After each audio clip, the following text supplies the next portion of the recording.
5 प्रदेशों में जो चुनाव हुआ उसमें घूम घूम कर हर रसोइयों को 18,000 12,000 देने की बात कही है।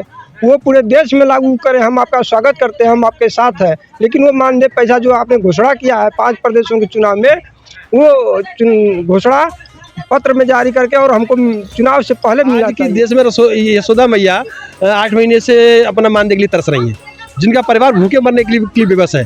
विभिन्न जो मैया हैं उनको प्रसूति अवकाश मिलता है, लेकिन इन मैया को प्रसूति अवकाश भी नहीं दिया जा रहा है। काम का दाम चाहिए। उसी स्कूल में एक टीचर को पैसा 1 लाख रुपए मिलता है, 4 क्लास कर्मचारी को 40,000 है, सीपर को 10,000 है। सबसे ज़्यादा हम ड्यूटी करते हैं वहाँ पे। टीचर नहीं आते तो प्रार्थना भी रसोइयाँ कराती है, चपरासी नहीं आते तो घंटी भी लगाती है रसोइयाँ, सीपर नहीं आया तो पानी भी डालती है रसोइयाँ, परिसर में गैया घुस गया तो वो भी हाँकती है रसोइयाँ, कोई अधिकारी भी आया तो कोई आया तो भी कोई नहीं मिलता, लेकिन मिलती है रसोइयाँ।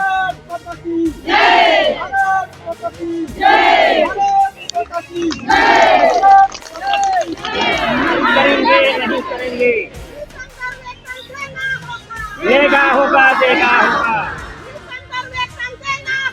देना होगा देना होगा नहीं मांगते नहीं।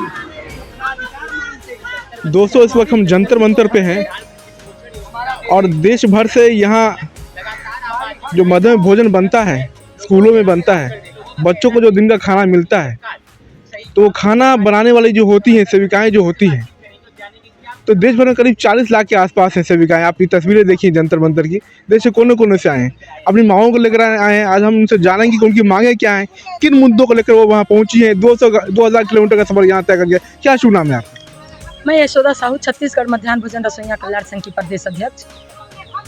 और क्या आपको ऐसा मुद्दा लगा कि 2000 किलोमीटर दूर से दिल्ली आना पड़ा अपनी बात सुनाने के लिए? क्या संघर्ष रहा है, कितने सालों से अपने मांगों को लेकर?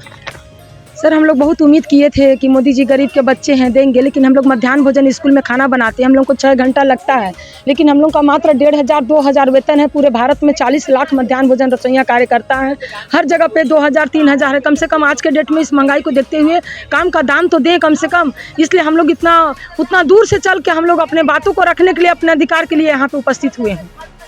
तो एक जो बड़ी बात मैं सुन रहा था यहाँ पे कि ये जो आप मांग है आपकी बहुत पुरानी और सरकार ने वादा किया था आपसे, तो अब तक ये वादा पूरा नहीं हुआ है। तो मुख्य मांग जो है आपकी कि आपका माह बढ़ाया जाए, कितना दर माह होना चाहिए? श्रम दर जो भी है सर, 18,000 रुपये श्रम दर दिया जाए हमें। और माननीय प्रधानमंत्री जी तो ऐसे बोल रहे थे कि सामान्य काम का सामान्य वेतन आज के डेट में सबका होना चाहिए, हमें वो भी नहीं मिला है। 2-3 मांगे हैं, दिए नहीं, हमको नियमितीकरण करें। आज इतना साल हो गया, 1995 से 2 अक्टूबर से हमारा भारत देश में लागू हुआ है, तो हमें नियमित किया जाए, उसी पद पे नियमित किया जाए हमें, और 18,000 वेतन दिया जाए। बार बार आपको छला जा रहा है, कितना दुख होता है आपको? बहुत दुख होता है सर, बहुत दर्द होता है। हम लोग को काम का दाम चाहिए। उसी स्कूल में एक टीचर को पैसा 1 लाख रुपए मिलता है, 4 क्लास कर्मचारी को 40,000 है, सीपर को 10,000 है। सबसे ज़्यादा हम ड्यूटी करते हैं वहाँ पे। टीचर नहीं आते तो प्रार्थना भी रसोइयाँ कराती है, चपरासी नहीं आते तो घंटी भी लगाती है रसोइयाँ, सीपर नहीं आया तो पानी भी डालती है रसोइयाँ, परिसर में गैया घुस गया तो वो भी हाँकती है रसोइयाँ, कोई अधिकारी भी आया तो भी कोई नहीं मिलता, लेकिन मिलती है रसोइयाँ। तो पूरा आज भारत देश में अगर स्कूल है जितने भी, तो वहाँ अगर रसोइयाँ से ही अगर स्कूल टिका है तो काम का दाम तो चाहिए। हमारी ड्यूटी अभी चुनाव में भी लगाई जाती है, कोरोना काल में भी लगाई जाती है, हर जगह खोजते हैं, लेकिन काम का दाम नहीं देते। कोरोना काल की बात आज चली आई तो मैंने सुना था भाई, कोरोना काल में इनको तो यशोदा मैया कहा गया था ना, प्रधानमंत्री जी ने खुद कहा था, इसके बावजूद ऐसा बुरा हाल क्यों है? देखिए, यशोदा मैया कहा गया था, वो समय के उदाहरण कई क्षेत्रों में इनके जुमले साबित हुए हैं।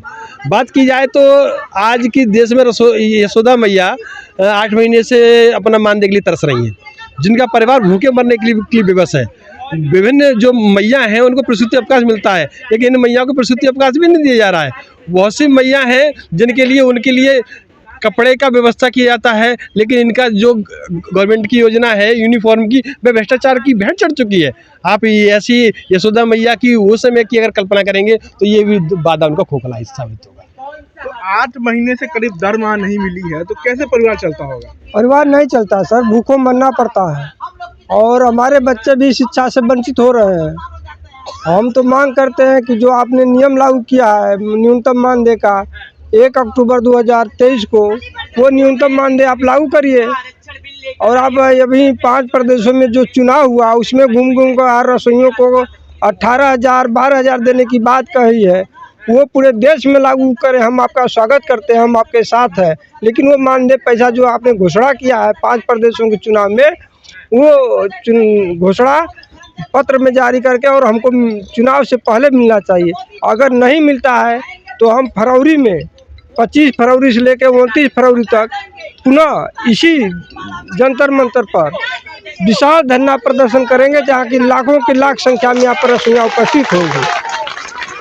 एक चीज़ मैं और जानना चाह रहा हूँ कि जैसे कि 40 लाख के आसपास आप लोग, मैंने सुना यहाँ पे कि रसोइयों की संख्या है। क्या सरकार को इसका डर नहीं है कि आने वाले चुनाव में आप लोग पासा पलट सकते हैं? सरकार को डर है, तब तो ये 5 प्रदेशों में हमारा नाम लेना शुरू किए और घोषणा करना शुरू किए। अगर इसके बावजूद ये नहीं करते हैं, चुनाव से पहले हमारा मानदेय नहीं लागू करते हैं, तो निश्चित है पूरे प्रदेश की रसोइयाँ जो 40 लाख से ऊपर हैं, हम सभी रसोइयाँ एक रसोइयाँ 4 वोट, माने 4 चौके 16, 1,60,00,000 वोट हम दूसरों को देंगे, लेकिन इनको नहीं देंगे।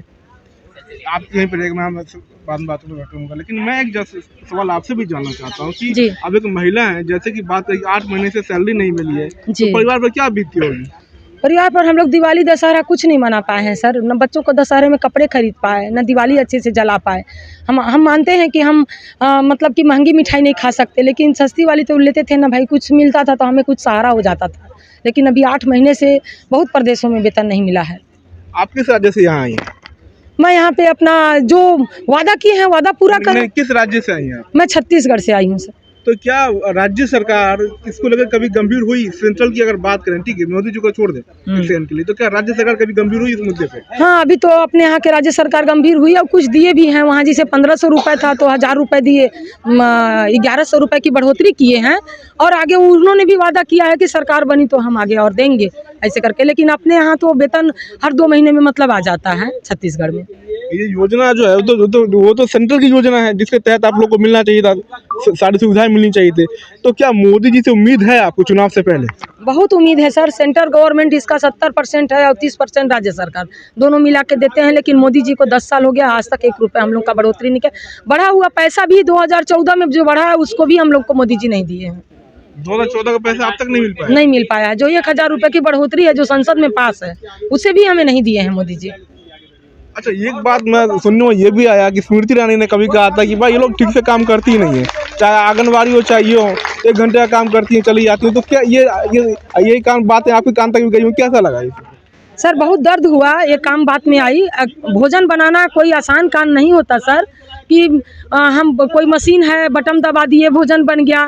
कोई भी भोजन एक व्यक्ति अगर अपना सिंगल भोजन भी बनाएगा ना तो 2 घंटा उसको लगेगा, तो 2-3 घंटा हम लोग को भोजन बनाने में लग जाता है, खाना खिलाने में लग जाता है, फिर झाड़ू पोछा बर्तन स्कूल बंद तक हम लोग को करना पड़ता है। अपने यहाँ छत्तीसगढ़ में नियम लागू हुआ था अंगूठा लगाने का, तो हम लोग जाते थे तो अंगूठा लगाते थे, वो आते थे तो भी अंगूठा लगा के आते थे, यानी कि पूरी ड्यूटी करते थे। पूरा स्कूल का देखभाल भी करना पड़ जाता है अपने को। अंसारी साहब, मैं आपसे जानना चाहता हूँ कि अब तो लड़ाई जो है आर पार की तरफ हो गई है, क्योंकि इलेक्शन में भी ज़्यादा वक्त नहीं है। ये जो लोकसभा के इलेक्शन वो 4-5 महीने में हो जाएंगे, तो क्या तैयारी आगे इस आंदोलन की रूपरेखा क्या होगी? हमने आपसे पहले भी बताया था कि अगर हमारी मांगे 1 महीने के अंदर इन्होंने नहीं मांगना तो फरवरी में हम पूरे देश में ये संदेश भेजकर और पुनः इसी जंतर मंतर पर लाखों लाख की रसोइयाँ लेकर उपस्थित होंगे और इनके विरोध हम बिगुल फूकेंगे। और जो हमारा काम करेगा हम उसका काम करेंगे, जो मेरा काम नहीं करेगा हम उसका काम नहीं करेंगे। बुनियादी तौर पर क्या क्या मांगे आपको, जरा एक लिस्ट उसकी गिना दें। अच्छा, पहली हमारी मांगे हैं कि नियमितीकरण और न्यूनतम मानदेय, जो हमें नियमीकरण करे, अस्थायी और न्यूनतम मानदेय दें। दूसरी मांग है कि हमारा जो मातृक अवकाश है 90 दिन का, आकस्मिक अवकाश 14 दिन का, जो रसोइयाँ वृद्ध के हो जाती है उनको 60 साल के बाद निकाला जाता है तो उनके परिवार के ही लोगों को रखा जाए और उनको 10 लाख रुपया ग्रेजुइटी के रूप में दिया जाए और 10,000 रुपया मासिक पेंशन दिया जाए। इसके साथ साथ स्वास्थ्य बीमा के लिए उनका स्वास्थ्य बीमा कम से कम 10 लाख का किया जाए, जिससे कि किसी प्रकार की कोई परेशानी हो, दिक्कत हो तो उनका इलाज आसानी से किया जा सके। इन तमाम प्रकार की मांगे हमारी मुख्य है। आपका नाम भी यशोदा है और यशोदा माँ ने का नाम दिया गया था आप जैसे बर्तनों के लिए, जी। क्या उम्मीद है, या यशोदा माँ की लाज बचाएंगे मोदी जी? क्या आप मांगेंगे या फिर जितने सालों का संघर्ष है आप लोग का वैसे ही ये खाली हाथ ही होगा? जी, मोदी जी बोले हैं कि अगर हम चाय बेचने वाले थे, गरीब के बच्चे हैं, तो ज़रूर इस लाज को रखेंगे। और अगर गरीब के बच्चा नहीं होंगे और चाय बेचने वाले नहीं होंगे तो हमारी लाज को नहीं रखेंगे यशोदा। अगर अनसुना कर दिया गया अगले 1 महीने के बाद तो आप लोग क्या रुख अपनाएंगे? उग्र आंदोलन की तैयारी करेंगे और हम अपना अधिकार लेके रहेंगे, चाहे जैसे भी लेना हो। सत्ता पलटेंगे या फिर बचाएंगे? पलट देंगे फिर। भरोसा है? भरोसा, पूरा भरोसा है, क्योंकि हम जमीनी स्तर पे रहते हैं, जमीनी स्तर में रहते हैं और एक पंचायत में 12-13 बहनें होती हैं हमारी, यानी कि हम पूरे भारत में 40 लाख हैं। अगर उसमें हमारी समूह की बहनों को जोड़ दिया जाए तो कई करोड़ हो जाएंगे, 10 करोड़ हमारी संख्या होगी, जो हर क्षेत्र में हम प्रचार में निकल जाएंगे और सत्ता पलट देंगे। बहुत शुक्रिया बात करने के लिए। तो आपने देखा कि ये इनकी तैयारी है अगले आंदोलन की। अगर यहाँ से बात 1 महीने बाद अगर इनकी खबर नहीं ली जाती है तो ये आंदोलन वाकई में बड़ा होगा। तो मैं आपको ये पोस्टर दिखा रहा हूँ, इनसे आप देखिए कि कहाँ कहाँ से लोग यहाँ पर आए हैं।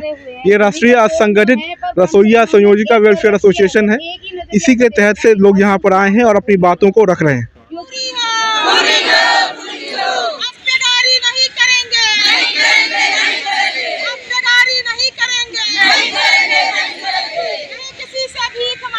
हम अपना अधिकार देंगे, नहीं किसी से भीख मांगते, हम अपना अधिकार देंगे। रसोइया संघ जिंदाबाद, रसोइया संघ जिंदाबाद, रसोइया संघ जिंदाबाद, इनकलाब जिंदाबाद, इनकलाब जिंदाबाद, जिंदाबाद। लड़ेंगे, लड़ेंगे, लड़ेंगे, लड़ेंगे, लड़ेंगे, लड़ेंगे। हक दो, हक दो, हक दो, हक दो, हक दो, हक दो, हक दो, हक दो। हमसे जो टकराएगा